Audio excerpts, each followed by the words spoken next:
I just want to know why it is that you are allowing people to come to this border to make appointments, to not be interviewed, and then how many have just been released? Is it true, by the way, as the Texas Monthly reports, that they're simply released into the country on official parole? And get this, they're not given, according to their reporting, any kind of follow-up. Their court dates are in immigration courts, the Texas Monthly reports, not even necessarily asylum trials. They're often general deportation hearings where defendants can make arguments for remaining in the country. Is that true?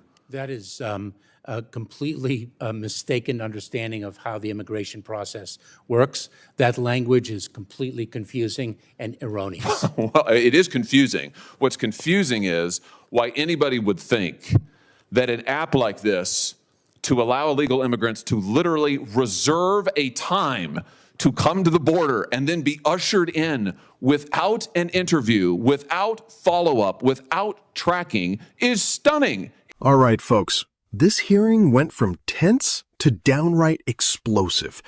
Josh Hawley kept asking for one thing, a straight answer. And after watching this exchange, you'll understand why he ended by telling the Homeland Security Secretary to resign. Like, subscribe, and share, because this was a confrontation you don't want to miss. I look forward to following up with you, Senator. Thanks, Senator Padilla. Senator Hawley. Thank you, Mr. Chairman, Mr. Secretary. Thank you for being here. Let me start with what I hope is a simple question. Do we need to have more or fewer people coming to our southern border? Senator, we are working on diminishing the number of people whom we encounter at our southern border because of the challenge it presents. We're trying to build lawful, safe, and orderly pathways to accomplish that. Okay, fewer. So we need to have fewer, which means we need to roll back incentives to come. So I would have thought that would have been the answer. Let's talk about what you're doing, though. In January of this year, you rolled out a new phone app called CBP One, an app for a cell phone. I've got a picture of it behind me here. This phone app allows, and I'm going to quote from your own fact sheet, it allows, and I quote, non-citizens without appropriate documents for admission to schedule an appointment to come to the border. They can now go on their phone and schedule a time to come to the border and then be admitted. And you identified 7 separate border points of entry where they could come. 5 of them in Texas, 2 of them in California, 1 in Arizona. It's like a concierge service for illegal immigrants. My question is, you didn't think the border crisis was bad enough that now we're going to have an app that allows illegals to schedule their appointments and come and be admitted to this country? Senator, you're mischaracterizing the use of the application. Let me explain it to you. We are currently enforcing the public health order of Title 42, and I know you're very familiar with it. There is a process for individuals who claim an exception to the Title 42 expulsion authority because of an acute medical condition. Well, let's talk about this app. If I may finish, an urgent humanitarian reason. So instead of them coming in between the ports of entry to claim that urgent medical condition, that extraordinarily acute humanitarian cause, we allow a limited number to arrive at our ports of entry and seek the emergency relief that they need. Schedule, you allow them, let's be particular about what you do. And I should say that the CBP One app was not unveiled for the first time on January 5th of this year. Oh no, but you changed it. You made it available on January 5th to the illegals themselves. You don't have to be a lawyer to use it. You don't have to be a member of a non-governmental organization. Anybody can download the app and use it on their phone. And for the first time, you allowed them to schedule appointments. Now let's talk about what actually happens when they come to the border. It's interesting. You characterized this when you rolled it out as an application for applying for asylum. But nowhere on the app do you actually require the illegal migrants to apply for asylum or to claim asylum or anything about asylum. And in fact, when they then get to the border, you don't ask them questions, you don't do interviews, you just release them. Here's the Texas Monthly, not a notable conservative outlet, who reports, and I quote, "At no point does the app ask users, are you seeking asylum? Those arriving for the CBP One appointments are given no interviews asked no questions about vulnerabilities that they may or may not have listed in the app or about why they're coming to the United States. They're simply released into the country, end quote.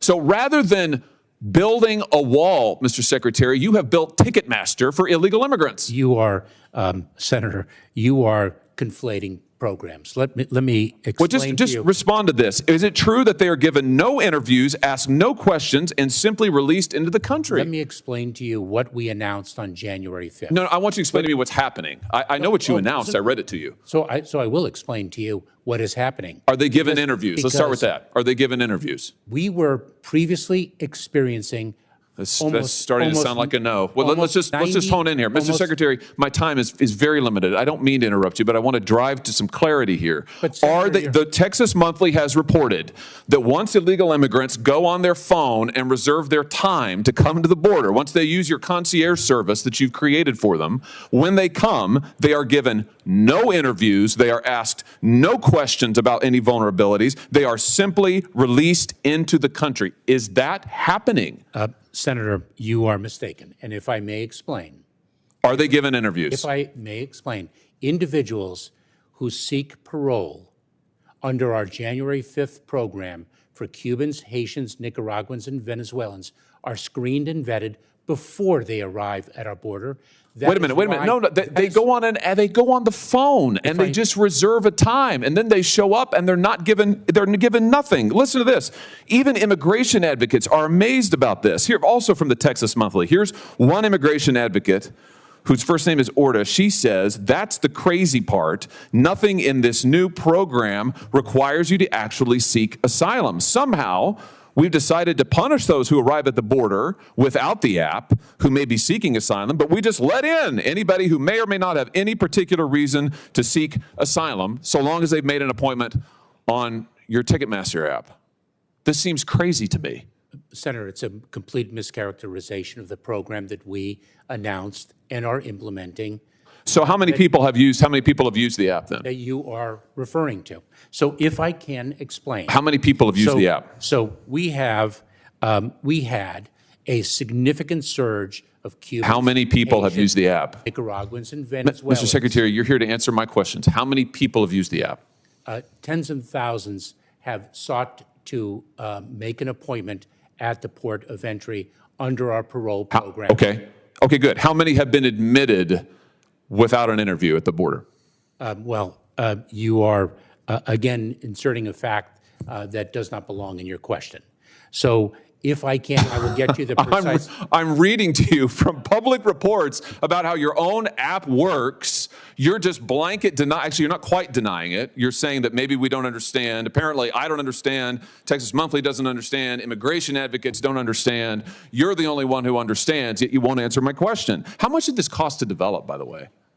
Senator, I don't have the cost, but let me share with you a critical Well, will you fact. get it for us? Let me share with you a critical Will you fact. get us the cost of to develop this app? Happily. Did you contract with a tech firm to develop it? Senator, we have seen approximately. Did you contract with a tech firm to develop it? We have seen an approximately for heaven's sake. 95% decrease. Did you contract with a tech firm to develop it? Yes or no?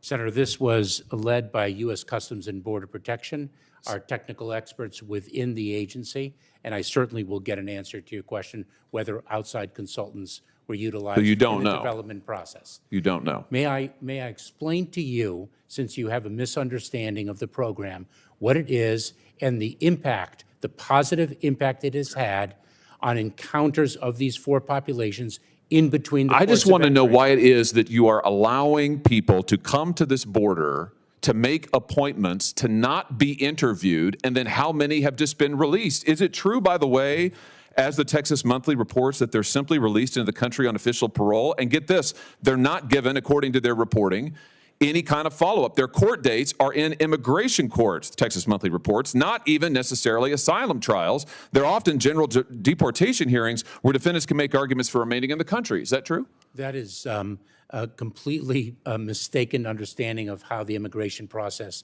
works. That language is completely confusing and erroneous. Well, it is confusing. What's confusing is why anybody would think that an app like this to allow illegal immigrants to literally reserve a time to come to the border and then be ushered in without an interview, without follow-up, without tracking is stunning. It's absolutely stunning. Let me ask you in my very short time remaining something else about Chinese nationals. I've only got a minute left. That is false. Let me ask you about the Chinese nationals who we all saw coming over the border, busloads of them, and then being released in the American interior. What's the percentage increase of Chinese nationals who crossed the border this year, Mr. Secretary? Let's just focus on maybe the Rio Grande Valley sector. The number of Chinese nationals encountered at our southern border has increased significally. Do you know how much? Over the past, I don't have the precise percentage. I do. It's 900% just in the Rio Grande Valley sector. Are any of these people who came in this bus, these Chinese nationals, members of the Chinese Communist Party?